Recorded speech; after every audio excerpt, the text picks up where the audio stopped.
Hello EDUSPLORERs, thanks for joining us again and welcome back to another informative video on our YouTube channel. On today's episode, we are looking deep into the infrastructural problems that the African continent experiences at the moment. Have you ever been worried about the infrastructural problems that the African continent is experiencing at the moment? Have you asked yourself the question why, 60 years after independence of most African countries, the infrastructural problems is still something that prevails at the moment? In this episode, we shall look into the infrastructural gap in the continent. What are the ambitions that the continent is pursuing at the moment, and why this private sector is lacking in its contribution to the African infrastructural development? More importantly, we will close this episode with considering the gaps that does exist and the investment facilities that the urgency that the African continent needs. So without any more delay, we should just go straight into it. But before I jump into that, allow me explain this to you. Most recently, I was reading an article from a very popular newspaper that talked about 8 African countries have been stripped of their home advantage in next month's World Cup qualifiers as a result of their matches being moved to a different location. Those countries include Burkina Faso, the Central African Republic, Djibouti, Guinea-Bissau, Malawi, Mali, Niger, and this list goes on and on, has been moved to those different places as a result of poor infrastructure. Considering these as a result to the Qatar's World Cup coming up, their venues failed inspection by the team from Confederation of African Football. The changes confirm the list of fixtures that FIFA brought forward with regards to the competition.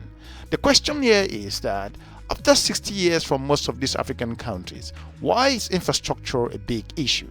As the continent hasn't realized that infrastructural development is a pressing priority. So in this episode, here are some of the reasons and the reason why the continent should invest in this area in transforming the entire continent to make sure that Africa, not just in speaking, is also taking words in action. Without infrastructure and energy, a continent that will be integrated in terms of trade and logistics will not be a reality. If you want to transform your economy from primary dependence on raw material to manufacturers, you need energy. Whether you're talking about trade, whether you're talking about industrialization, those things will not happen if we don't have good infrastructure. So the case for infrastructure and energy development has been made. Africa as a continent suffers from poor quality and expensive infrastructural services compared to other parts of the world. It is estimated that this constrains productivity by up to 40% and reduces the continent's GDP by about 2% per year. With the imminent enforcement of the African Continental Free Trade, which is ongoing at the moment, and it's also going to be one of the largest in the world considering the capacity and the trade that is involved in this continental region, the urgency for infrastructural development the continent needs more than ever before. On the top of the African's limited existing infrastructure, it's already being severely impacted by extreme events associated with things like climate change, in considering how climate change has affected the continent in different ways. The impact of climate change on infrastructure could be huge if the continent ignores this. According to a 2015 study by World Bank and also United Nations Economic Commission for Africa, called Enhancing the Climate Resilience of the African Infrastructural Development, some river basins could become wetter and even under certain scenarios of global emissions pathway. For example, the Orange River Basin and the Congo River Basin are facing some challenges, while others such as the Zambezi River and also could become even drier. Those impacts are already being witnessed across the African continent. For example, the hydropower production from the Karimba Dam on the Zambezi, which supplies most of the electricity consumed in Zimbabwe and Zambia, almost ceased in entirety considering since 2016, when the volume of water in the reservoir dropped at around 12% of capacity.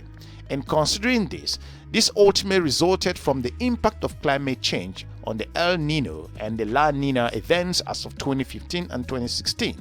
The continent faces these different challenges, but the main large-scale dam infrastructure projects will be developed on the continent over the next couple of years, which we are currently seeing across the continent, huge infrastructural projects to enlist Africa's large untapped hydropower potential. A similar study transports also other issues, talking about climate change in the continent is likely to shorten the rehabilitation and life cycles of roads and other infrastructure in terms of may also increase the maintenance cost for most of the continent's development goals. In regards to these, what are the ambitions that the continent has with regards to its growth in infrastructure? While infrastructure and infrastructural service gaps in Africa remains high, there is increasing activity in investments and also the continent against a background of ambitious long-term plans for closing Africa's infrastructural gap. It's called the Program for Infrastructural Development in Africa, nicknamed PIDA. With regards to PIDA, that's heads of the state government endorses in 2012. PIDA consists of over 400 projects, which include over 54 energy projects, and that includes plants and also interconnectors, and with over 236 transport projects. The sectors are sensitive to adverse impact of climate change, such as droughts, heat waves, and more frequently and intense floods. The energy projects include 10 hydro plants of up to 22 gigawatts capacity, notably the Inga 3 and the Grand Ethiopian Renaissance Dam. The infrastructural projects identified in PIDA requires investment in order of just up to 360 billion by 2040. If you consider the African continent needs to move away from this infrastructural deficit and challenges that the continent faces. The Infrastructural Consortium for Africa indicates that over 81 billion of investments were committed to infrastructural development, considering that in 2017 based on our research. As illustrated in concerning the operations within the continent, the volume of infrastructure is still far shorter as regards to the up to 135 up to 137 170 billion US dollars a year by 2025 needed to close Africa's infrastructural gap. Of Africa's infrastructure has a direct impact for trade, the cost of trade. Take for instance the transport situation of the continent. Inadequate transport infrastructure raises transport costs, transaction costs, which makes Africans' products not competitive. The African private sector needs to play its role. They should have room to contribute a little bit more. If you look at the overall African infrastructural development, the African private sector plays a limited role. It could be for a number of reasons, but if the private sector involves in the infrastructure and development in the continent, you will see a complete transformation. Of the 81 billion invested as of 42% came from national government, and 23% came from China, and 24% came from bilateral donors and multilateral agencies and also African institutions. By contrast, the private sector accounted for just 2.8% if you look at this particular area. Most of the investment that came in included things like in transportation, energy, and also water projects, all sectors that are sensitive to adverse impact of the climate change. The continent has to transform its infrastructural development. If you look at the gap that's needed to be closed, Africa infrastructure and huge investment needed to close the gap and very much at the risk of climate change.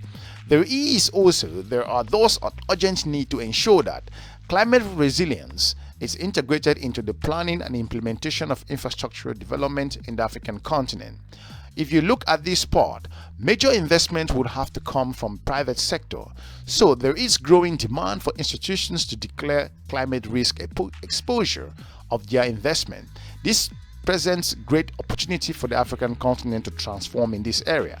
As an infrastructural development outcome, Africa can also take advantage of the advances in innovation, the falling cost of low carbon technologies, and also need for diversifying and also strengthening the microeconomic basis of the economies.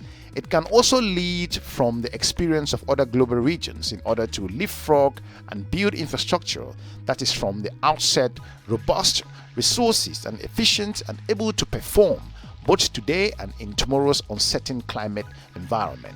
It is so important that the continent should be able to focus on those areas that is most needed its infrastructure.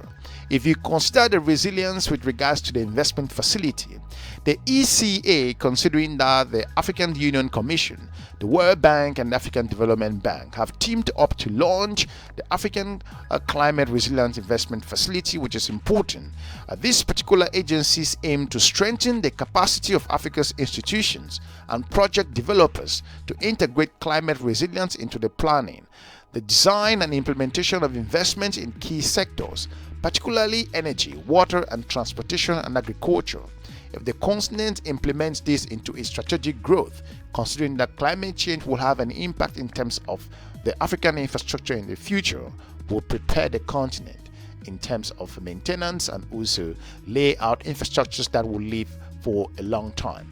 Transforming the economies of the African countries to attain their development objectives requires widespread access to modern and sustainable infrastructure. A world-class infrastructure that crisscrosses the continent is going to be a key area in terms of the requirements for attaining an African renaissance.